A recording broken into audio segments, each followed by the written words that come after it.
বাড়িতে থাকে না? এর তো কারেন্টের কাজ করে, ও তো সন্ধ্যার সময় কি আমার জল টল নিয়ে দিয়ে জল নিয়ে দিয়ে যাও রে। আজকে দেখা হয়েছে না? আজকে রাত্রে করে ঘুমাইছে, আমি কাশি শুনছি তার, আমি ঘুমাইছে, আমি কাশি শুনছি তার। একই বাড়িতে থাকেন আপনার লোক? আমার রুম আলাদা। নাম কি?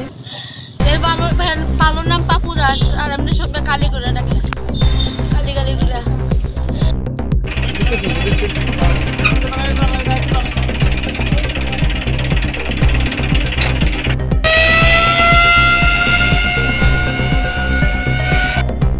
এখানে আসার মূল কারণ দেখুন, কিছুক্ষণ আগে আমাদের কাছে ফোন গিয়েছিল, তো আমরা এসেছিলাম, এসে উনি জলের মধ্যে পড়ে আছেন। এই ওখানে উপস্থিত পাবলিক ছেলেরা ছিল, ওরা এটাকে তুলে রাস্তার সামনে রেখে দিয়েছিল। তো দেখলাম এটা মোটামুটি যে সিমটম দেখা যাচ্ছে, মোটামুটি না হয় 20-22 মিনিট হলো মোটামুটি মারা গেছে।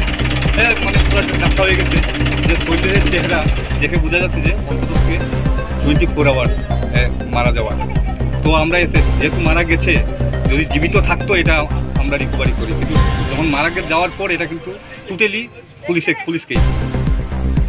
যদি জীবিত থাকতো তাহলে আমরা এটাকে রিকভারি করি 100 বার। যদি কোনো ইনজুর হয় বা যদি জলের মধ্যে পড়েছেন, ধরুন না এটা মিলে করে বাঁচবে এই ধরনের বোঝা যায়, কিন্তু এটা তো পুরা বরফের মতো ডাক্তার হয়ে গেছে, মানে এটা তো ভেসে গেছে। মানে কি কোনো সময় বোঝা যায় যে জলে পড়ার পর যখন ভেসে উঠবে তখন তো এটা 100% কিছু না হয়, 24 আওয়ার হয়ে গেলে এটা ভেসে উঠবে।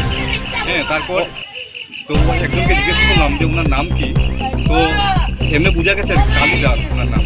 পাপ্পুদা? হ্যাঁ পাপ্পুদা। আচ্ছা, যাই হোক, হতে পারে, সবাই তো জানে না, ওখানে 2-1টা ছেলে ছিল, ওরা নাম বলল। তখন মেট্রোরা কোথায় নিয়ে যাচ্ছেন? তখন দেখুন এমন অবস্থা, আমাদেরকে ডেড বডিও আমাদেরকে টানতে হয়, এটা কিন্তু আমাদেরকে নেওয়ার নিয়ম না যেটা। হ্যাঁ, এটা আমাদেরকে রেস্কিউ করার কোনো নিয়ম না। আমার এই যে ডেড বডিকে যখন নিয়ে যাই আমরা, ওখানে যদি একটা কল আসে, এটা কোথায় নিয়ে যাচ্ছেন? হসপিটাল দিয়ে দেবো, করার নেই।